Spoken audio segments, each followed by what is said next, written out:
আসসালামু আলাইকুম। ওয়া তাকবীর পাচ্ছেন। আসসালামু আলাইকুম। Thank you. জাযাকাল্লাহ। আলহামদুলিল্লাহি রাব্বিল আলামিন।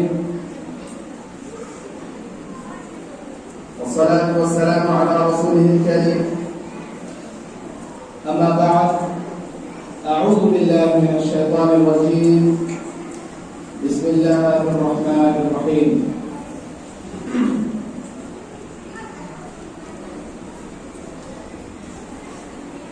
اقرأ باسم ربك الذي خلق. خلق الإنسان من علق. اقرأ وربك الأكرم الذي علم بالقلم علم الإنسان ما لم يعلم. وقال النبي الكريم صلى الله عليه وسلم: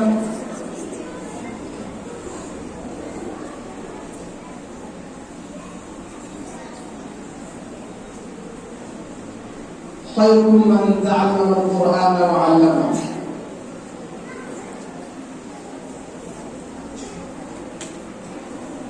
সম্মানিত সভাপতি সাহেব, মঞ্চে উপবিষ্ট সুধী, সামনে বসে থাকা ছাত্র ও ছাত্রীরা, মহান আল্লাহ রাব্বুল আলামিনের অগণিত প্রশংসা যে আল্লাহ রাব্বুল আলামিন আজকে এই গুরুত্বপূর্ণ মুহূর্তে একত্রিত হওয়ার তৌফিক দান করেছেন। আমরা আলহামদুলিল্লাহ বলি। আলহামদুলিল্লাহ। প্রথমত হচ্ছে শর্ত হচ্ছে অ্যাটেনশন। বুঝতে পারলেন? অ্যাটেনশন রাখতে হবে, শুনতে হবে ঠিকঠাক। আমি যে কথাগুলি বলবো সেই কথাগুলি গুরুত্বের সঙ্গে শুনতে হবে, কারণ আল্লাহ রাব্বুল আলামিন বলেন: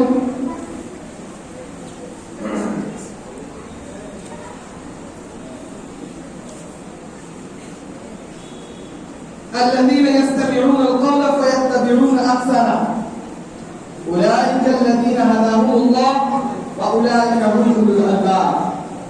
তিনি বলেন, তাদের জন্য শুভ সংবাদ যারা মনোযোগ সহকারে কথা শোনে এবং যে কথাটি উত্তম সেই কথাটিকে গ্রহণ করে, এবং তারাই হচ্ছে প্রকৃত শিক্ষিত, প্রকৃত বুদ্ধিমান। কেউ গল্প করবে না ওইখানে, কেউ না, এদিকে। আমার বিষয়বস্তু মূলত শিক্ষা সংক্রান্ত বিষয়, আর শিক্ষা নিয়ে তোমরা অনেক বক্তব্য শুনেছ। তুমি বলে সম্বোধন করছি, তার কারণ হচ্ছে আমাকে মনে হচ্ছে বেশিরভাগই আমার ছোট সবাই, হয়তো কেউ হতে পারে। সে কারণে তোমাদের সঙ্গে ঠিকঠাক এনগেজ হওয়ার জন্য আমি তুমি বলে সম্বোধন করবো। সমস্যা আছে নাকি? সমস্যা আছে? এখানে যারা আছেন তারা আমার সকলে বড়, জ্ঞানে, বুদ্ধিতে, বয়সে সব ইনশাআল্লাহ। আমি প্রথমে যে আয়াতটি পরিবেশন করেছি সেখানে আমাদের সৃষ্টিকর্তা আল্লাহ রাব্বুল আলামিন তিনি বলেন, ইকরা, রিড। রিড এমন একটি শব্দ, এমন একটি শব্দ বিশেষ যার অর্থ অনেক বেশি গভীর।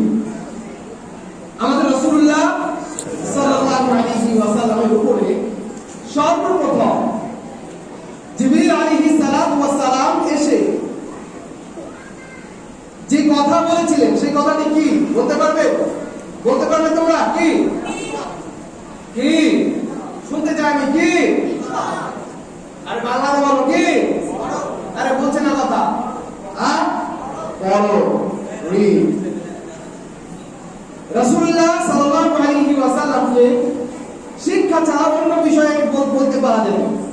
আল্লাহ রাব্বুল আলামিন জিবরিলকে দিয়ে নামাজের কথা বলতে পারতেন, হজের কথা বলতে পারতেন, যাকাতের কথা বলতে পারতেন, পৃথিবীর অন্যান্য সমস্ত বিষয়ের উপরে বলা যেতে পারত। কিন্তু প্রথমত জিবরিল আলাইহিস সালাতু ওয়াস সালাম রাসূলুল্লাহ সাল্লাল্লাহু আলাইহি ওয়াসাল্লামকে যে কথার পুনরাবৃত্তি ঘটাচ্ছেন তা হচ্ছে, ইকরা ইয়া মুহাম্মদ, রিড ও মুহাম্মদ, পড়ো হে মুহাম্মদ। রাসূলুল্লাহ রাসূলুল্লাহ সাল্লাল্লাহু আলাইহি ওয়াসাল্লামের রিপ্লাই ছিল মা আনা বিকারি, I cannot read, আমি পড়তে জানি না। এই কথা হচ্ছে মনে হচ্ছে, কথা হচ্ছে না, কথা হবে না। রাসূলুল্লাহ সাল্লাল্লাহু আলাইহি ওয়াসাল্লামের জবাব কি ছিল? আমি পড়তে জানি না, মা আনা বিকারি। জিবরিল আলাইহিস সালাতু ওয়াস সালাম আবারো বললেন ইকরা, নির্দেশবাচক শব্দ, আমরের সিলা, অর্থ হচ্ছে তুমি পড়ো, তোমাকে পড়তেই হবে, ইউ হ্যাভ টু রিড, তুমি পড়ো। কারণ যদি তুমি না পড়ো, you can't guide your community, you can't guide humanity, you can't guide the people who disbelieve Allah সুবহানাহু ওয়া তাআলা। আল্লাহ রাব্বুল আলামিনের সঠিক দিক নির্দেশনার জন্য, মানবতার সমাধানের জন্য first criteria is to read. প্রথম যে কাজ সেটি হচ্ছে তোমাকে পড়তে হবে। বুঝতে পারা যাচ্ছে? Yes or no? ইয়েস। বুঝতে পারা যাচ্ছে? ইয়েস। দ্বিতীয়বার তিনি বললেন মা আনা বিকারি, I can't read, আমি পড়তে জানি না। জিবরিল আলাইহিস সালাতু ওয়াস সালাম আবারো শক্তভাবে তিনি বললেন ইকরা ইয়া মুহাম্মদ, হে মুহাম্মদ তোমাকে পড়তেই হবে, ইউ হ্যাভ টু রিড। তারপরে তাকে তিনি চিপে ধরছেন নিজের বুকের মধ্যে। ইমাম বুখারী রাহিমাহুল্লাহ হাদিসে এনেছেন, অন্যান্য মুহাদ্দিসিনে কেরামগণ এই কোরআন এই আয়াতের শানে রাসূলে তারা বলছেন যে এমন ভাবে আমাকে চিপে ধরা হলো যেন আমার এক পাজরের হাড় আর এক পাজরের হাড়ে ঢুকে যাচ্ছে।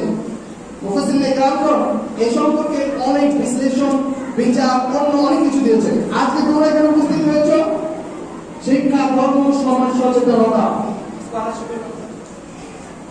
ওকে, মাশাআল্লাহ, আমি সাধুবাদ জানাই এবং আমি অত্যন্ত গর্বিত, আমি নিজেকে সম্মান বোধ করছি যে আজকে এই গুরুত্বপূর্ণ জায়গায় আমি উপস্থিত হতে পেরেছি। আমি সামান্য একজন ছাত্র, তোমাদের থেকে হয়তো অনেক গুণে নিচে হতে পারি।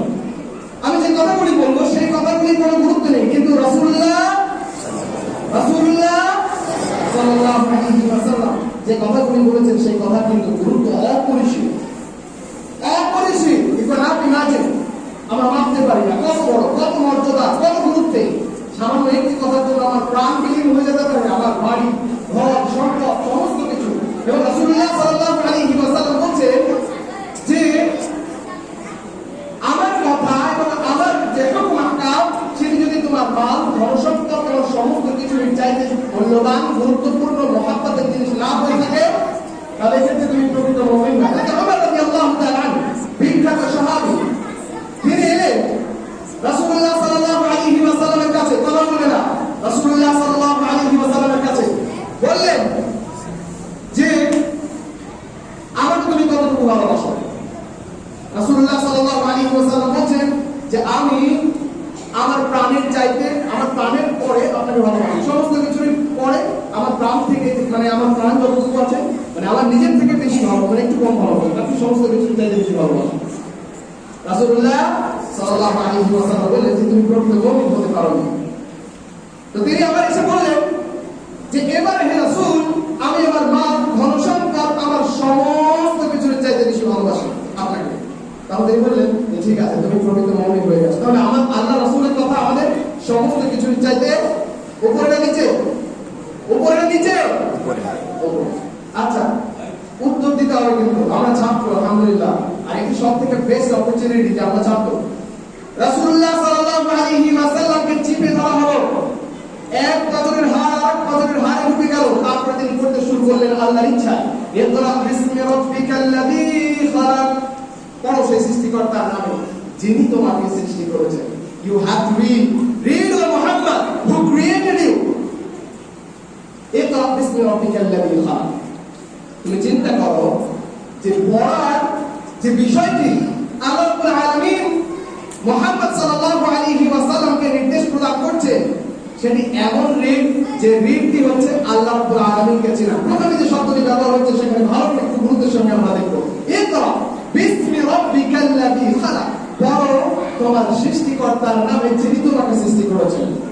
তার মানে প্রথম ক্রাইটেরিয়া হচ্ছে পড়াটা কিসের জন্য হতে হবে? পড়াটা কিসের জন্য হতে হবে? আল্লাহ রাব্বুল আলামিনকে চেনার জন্য। That's right, good. আল্লাহ রাব্বুল আলামিন সৃষ্টিকর্তাকে চেনার জন্য তার নামে আমাকে পড়তে হবে। ইফ মাই এডুকেশন, যদি আমার শিক্ষা, আমার তালিম, আমার তারবিয়ত, আমার শিক্ষা যদি আল্লাহ রাব্বুল আলামিনকে যদি না চেনায়, তাহলে সেই শিক্ষার কোনো গুরুত্ব আছে? কোনো গুরুত্ব আছে? নেই। আজকে এইখানে দেখো শিক্ষা, ধর্ম, সমাজ সচেতনতা, আমি মনে করি যে বেস্ট হেডলাইন সমস্ত কিছুর মধ্যে মানে কম্বাইন করা হয়েছে। সমস্ত কিছু আল্লাহ রাব্বুল আলামিন তিনি বলছেন পড়ো, তোমাকে পড়তে হবে, you have to read, but তোমার শিক্ষা, তোমার সচেতনতা, তোমার মানে পরিবেশ পরিস্থিতি যাতে আল্লাহ রাব্বুল আলামিনকে, আল্লাহর সৃষ্টিকর্তা থেকে তুমি দূরে সরে না যাও। আনফরচুনেটলি দুঃখের সঙ্গে বলতে হচ্ছে বর্তমান সময়ে আমাদের শিক্ষিত যুবকরা, যারা শিক্ষিত হচ্ছে আমরা, তারা আস্তে আস্তে নাস্তিকতার দিকে চলে যাচ্ছে। একজন ডাক্তার হয়ে যাচ্ছে, ডাক্তার হওয়ার পরে সে আল্লাহ রাব্বুল আলামিনকে সৃষ্টিকর্তাকে বলে যাচ্ছে, ওদের বিধান জানে না।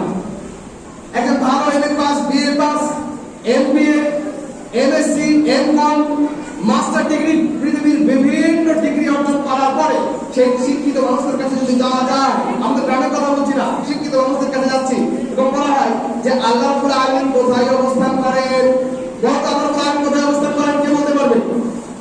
আল্লাহ রাব্বুল আলামিন কোথায় অবস্থান করেন? Raise your hand. আল্লাহ রাব্বুল আলামিন কোথায় অবস্থান করেন?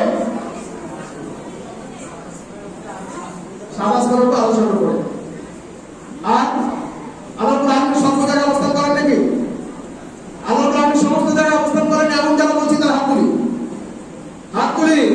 আল্লাহ রাব্বুল আলামিন সমস্ত জায়গায় আছেন। একজন আর কে? আল্লাহ রাব্বুল আলামিন সমস্ত জায়গায় আছেন, সমস্ত জায়গায় আছেন আল্লাহ রাব্বুল আলামিন। ওকে, আমাদের এখানে যেহেতু জুমার খুতবা আমরা উপস্থিত হই, সেই কারণে হয়তো আমাদের কিছুটা জানা থাকতে পারে। শোনো, আল্লাহ রাব্বুল আলামিনের অস্তিত্ব সম্পর্কে, তার উলুহিয়াত, তার সিফাত, সেই সম্পর্কে বেশিরভাগ শিক্ষিত মানুষদের কিন্তু জ্ঞান নেই। সৃষ্টিকর্তা আল্লাহ রাব্বুল আলামিন শিক্ষা সম্পর্কে বলতে গিয়ে প্রথম যে শব্দটি বলেছেন সেটি হচ্ছে ইকরা, পড়ো ও মুহাম্মদ। কারণ তোমাকে পড়তেই হবে, যদি তুমি না পড়ো তাহলে তুমি তোমার কমিউনিটিকে, তোমার প্রজন্মকে তুমি গাইড করতে পারবে না। মুসলিমদের শিক্ষার হার সব থেকে কম কিন্তু নয়, আমি বলি না সব থেকে শিক্ষার হার কম, না না, শিক্ষার হার কম নয়। আজকে যদি সিদ্ধেশ্বরের মতো গ্রামে বা অন্য আশপাশের যে গ্রামগুলি, সেই গ্রাম থেকে যদি আমি বলি গ্রাজুয়েট কয়জন আছে, অনেক কজন গ্রাজুয়েট হবে আলহামদুলিল্লাহ। গ্রাজুয়েট বিএ পাস ছেলে, বেশিরভাগই ছোট, সে কারণে আমি বড় বড় কথা সেরকম বলবো না। বিএ পাস ছেলে, বিএ পাস ছেলে অনেক আমরা পেয়ে যাবো, যারা বিএ গ্রাজুয়েশন কমপ্লিট করেছে। এমএ পাস আমরা পেয়ে যাবো, বাংলা সাহিত্যের উপর ভালো শিক্ষিত ছেলে পেয়ে যাবো, ম্যাথমেটিক্সের উপর পেয়ে যাবো, কম্পিউটার সায়েন্সের উপর পেয়ে যাবো, সাইকোলজির উপর পেয়ে যাবো। পৃথিবীর অন্যান্য সমস্ত যে ডিগ্রিগুলি সাধারণভাবে আমরা শিক্ষিত বলে মনে করি, সেই ধরনের ডিগ্রি আমাদের সমাজ, আমাদের পার্শ্ববর্তী গ্রাম, আমাদের আশপাশের মানুষদের মধ্যে অনেকের মধ্যে আছে, ইভেন মুসলিমদের মধ্যেও আছে। আছে না নেই? বলতো আছে না নেই? গ্রাজুয়েট আছে না নেই? বিএ পাস ছেলে আছে না নেই? অনেক আছে। বিএ পাস, মাস্টার ডিগ্রি আছে না নেই? আছে না নেই? আছে। আমাদের ভারতবর্ষে শিক্ষার হার অ্যাপ্রক্সিমেটলি মানে ইয়াংদের মধ্যে 92%, যারা মানে যুবক তাদের মধ্যে। এবং সব থেকে মানে খুশির বিষয় বলতে পারি যে আমাদের ভারতবর্ষ হচ্ছে পৃথিবীর মধ্যে youngest community in the world, যাদের অ্যাভারেজ বয়স হচ্ছে 27 বছর। 27 বছর বয়সের যুবক বেশিরভাগ আমাদের ভারতবর্ষে, সেই জন্য বলা হয় youngest nation in the world. পৃথিবীর মধ্যে সব থেকে যুবকদের বসবাস হচ্ছে ভারতবর্ষের মতো দেশে। তুমি তানজানিয়া যাও, উগান্ডা যাও, ইউরোপিয়ান কান্ট্রির মধ্যে আমেরিকা, ইংল্যান্ড এবং অন্যান্য যে কান্ট্রিগুলি আছে সেই কান্ট্রিতে যাও, তাদের অ্যাভারেজ এজ হচ্ছে 37, 38, 33, 34। ইয়াংগেস্ট, সব থেকে কম বয়সের যুবক জেনারেশন যে দেশে বাস করে সেটি হচ্ছে ভারতবর্ষ। প্রত্যেক বছর যে পরিমাণে ইঞ্জিনিয়ার প্রডিউস হয় ভারতবর্ষে, তা ছোট মানে তোমার ফিনল্যান্ড অন্যান্য যে দেশগুলি আছে উন্নত দেশ, সেই দেশের নাগরিকের চাইতেও বেশি, সব থেকে বেশি ইঞ্জিনিয়ার এখান থেকে বেরিয়ে যায়, সব থেকে বেশি শিক্ষিত যুবকরা এখান থেকে বেরিয়ে যায়। কিন্তু তাদের জবের জায়গা, ওখানে গিয়ে তারা 10,000 টাকা, একজন ইঞ্জিনিয়ার পাস হওয়ার পরে 10,000 টাকায় কাজ করে। একজন মাস্টার ডিগ্রি পার করার পরে একজন রাজমিস্ত্রি 15,000, 20,000 ইনকাম করে। একজন মাস্টার ডিগ্রি করা ছাত্রের বেতন হচ্ছে মাত্র 6,000, মাত্র 7,000, মাত্র 3,000। 4000। আমার জীবনের বেশিরভাগ অংশ এই শিক্ষায় আমি পার করলাম 15টি বছর, 20টি বছর, গ্রাজুয়েট হলাম, মাস্টার ডিগ্রি করলাম, তারপরে I don't have any job, I don't have to do anything. শিক্ষিত হওয়ার পরে আমি না ভ্যান চালাতে পারছি না, টুকটুক চালাতে পারছি না, রাজমিস্ত্রি যেতে পারছি, চক্ষু লজ্জার কারণে আমি ছোট থেকে ছোট কাজ করছি, এবং কেউ এমনি বেকার ঘুরে বেড়ে নিজের জীবনের সমস্ত জিনিসকে শেষ করে ফেলছে, বিয়ে শাদী পিছিয়ে যাচ্ছে, জীবনের বেশিরভাগ অংশ সে নষ্ট করে ফেলছে। তার কারণ জানো? তার কারণ কার জানা আছে? হ্যাঁ, ডু ইউ নো হোয়াই? কারণ জানা আছে কারো? এনিওয়ান? তার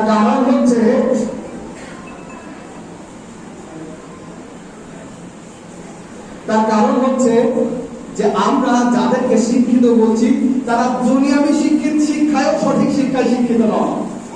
ভারত বিশ্বের মধ্যে আমাদের ইউনিভার্সিটির র্যাঙ্কিং হচ্ছে 124।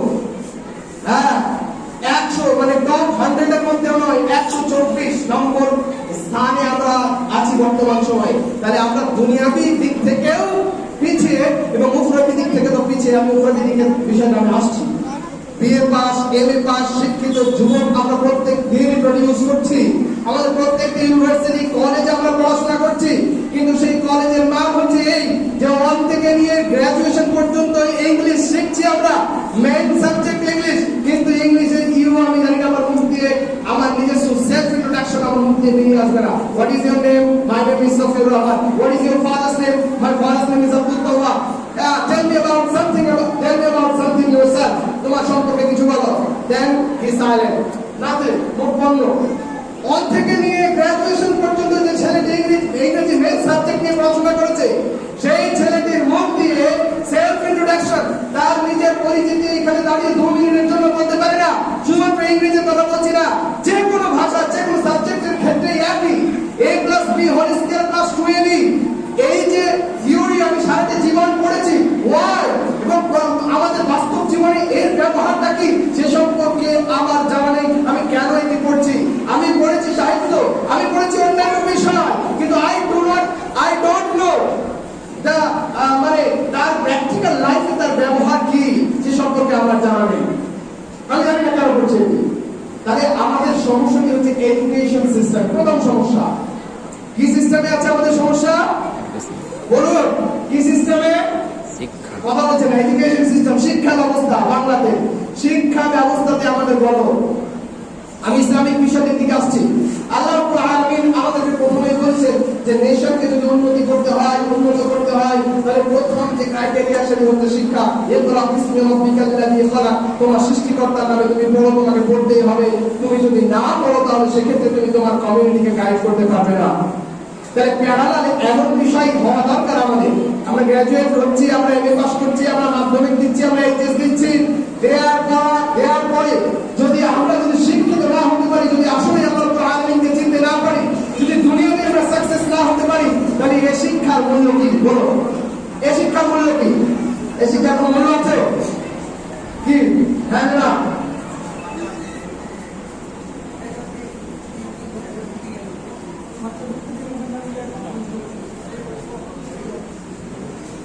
এই শিক্ষার মূল্য কি? যে শিক্ষা আমাকে দুনিয়াতেও সম্মানের জায়গায় নিয়ে যাচ্ছে না, আমি চাকরি পাচ্ছি না, বিএ পাস, এমএ পাস করার পরে, এবং আল্লাহ রাব্বুল আলামিনকে চিনছি না আমি, এত বিশ্রাম কেন হচ্ছে না? আরে বাচ্চারা থাক না, আসতে যাও, আসতে থাক না, বাচ্চারা আবার মানুষ হয়। ওকে, ঠিক আছে, নিচে দিয়েছে এবং আখিরাতের দিকটাও আমার জানা নেই। আমি আল্লাহকে চিনি না, এবং দুনিয়াতে বিএ পাস, এমএ পাস করার পরে আমি চাকরি পাচ্ছি না, আমার কোনো যোগ্যতা নেই। তাহলে এখানে সমস্যা হচ্ছে, প্রথমত হচ্ছে এডুকেশন সিস্টেমে। দ্বিতীয় যে সমস্যা সেটা আমি বলছি তোমাদের, এবং সেই সমস্যার সমাধান কিন্তু আমাদের করতে হবে। আমি শুধু সমস্যা বলবো না, শেষে আমি সমস্যার সমাধানের কথাও বলবো। কারণ আমি যদি এখন তোমাদেরকে শিক্ষা সম্পর্কে আলোচনা করি, শিক্ষার উপকারিতা এই অনেক কিছু আমি করে ফেললাম। শিক্ষার উপকারিতা বলার পরে যে জায়গায় আমি শিক্ষিত হব, সেই জায়গার যদি দুর্বলতা থাকে, তাহলে সেইখানে আমার কোনো লাভ নেই। আমি অনেক উপকারিতার কথা তোমাদের বলতে পারি, তোমরাও জানো শিক্ষার উপকারিতা কি। শিক্ষার উপকারিতা কি? এই সেই তুমি দুনিয়াতে এবং আখিরাতে শিক্ষার যে এডুকেশন বেস থেকে নিয়ে উপর পর্যন্ত যে সিস্টেমের উপরে আমরা চলছি, সেই জায়গায় যে গল্পগুলি আছে সেইগুলিকে চিহ্নিত করতে হবে। We are the next generation. মনে রাখবে, আমরাই হচ্ছে আগামী ভবিষ্যৎ, আমরাই হচ্ছে এই শীতিশনগর গ্রামের ভবিষ্যৎ, আমরাই হচ্ছে আমাদের মুর্শিদাবাদ জেলার ভবিষ্যৎ, আমরাই হচ্ছে আমাদের পশ্চিমবঙ্গ রাজ্যের ভবিষ্যৎ, আমরাই হচ্ছে next generation, next nation of India. আমরাই হচ্ছে সেই মুসলিম উম্মাহ, যে মুসলিম উম্মাহর কথা আল্লাহ একটু আগে বললেন, কুনতুম খায়রা উম্মাতিন উখরিজাত লিন-নাসি তা'মুরুনা বিল মা'রুফি ওয়া তানহাউনা 'আনিল মুনকার। আল্লাহ রাব্বুল আলামিন বলেন, তোমরাই হচ্ছে সর্বোত্তম জাতি। You are the people who guide. তোমরাই সেই মানুষ, তোমরা সেই প্রজন্ম। You are the nation. তোমরা সেই প্রজন্ম যারা আজকে আলিফ বা তাসা পড়ছো, এবিসিডি পড়ছো, কথা পড়ছো, এই বক্তব্যে এসে তোমরাই সেই জেনারেশন।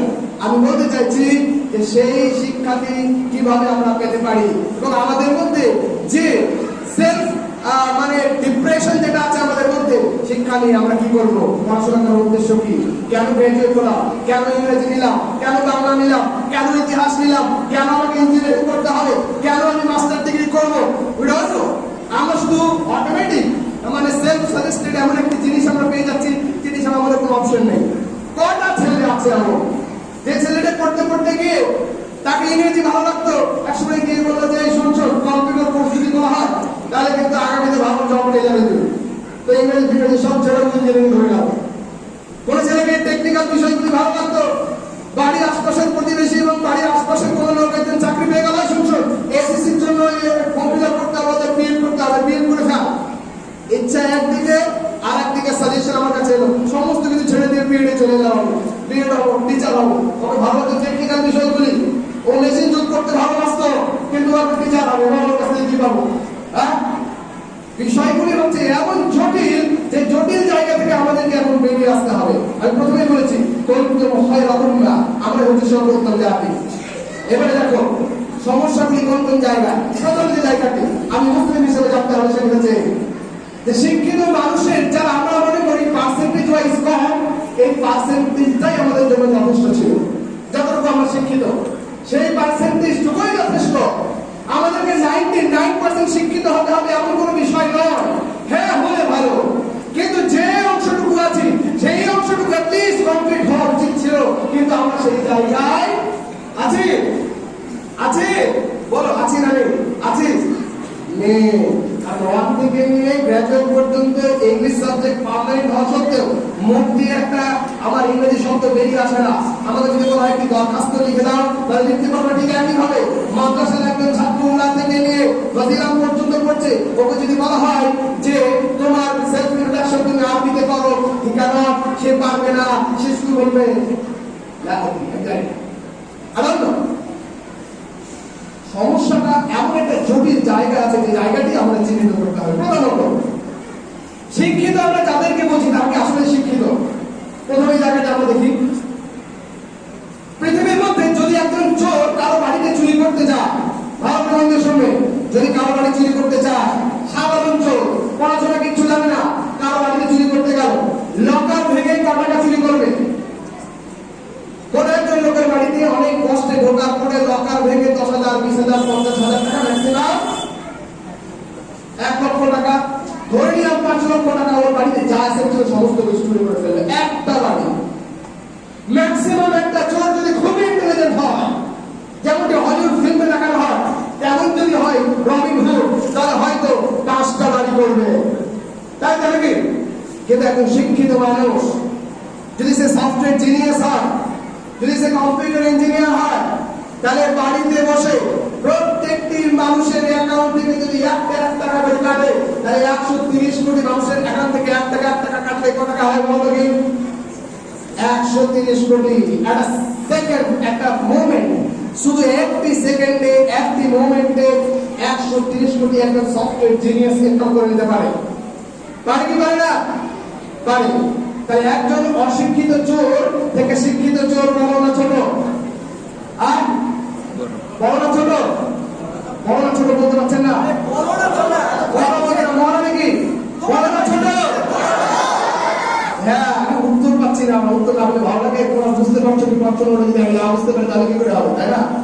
তাহলে 130 কোটি একজন জিনিয়াস চোর চুরি পারে। সব থেকে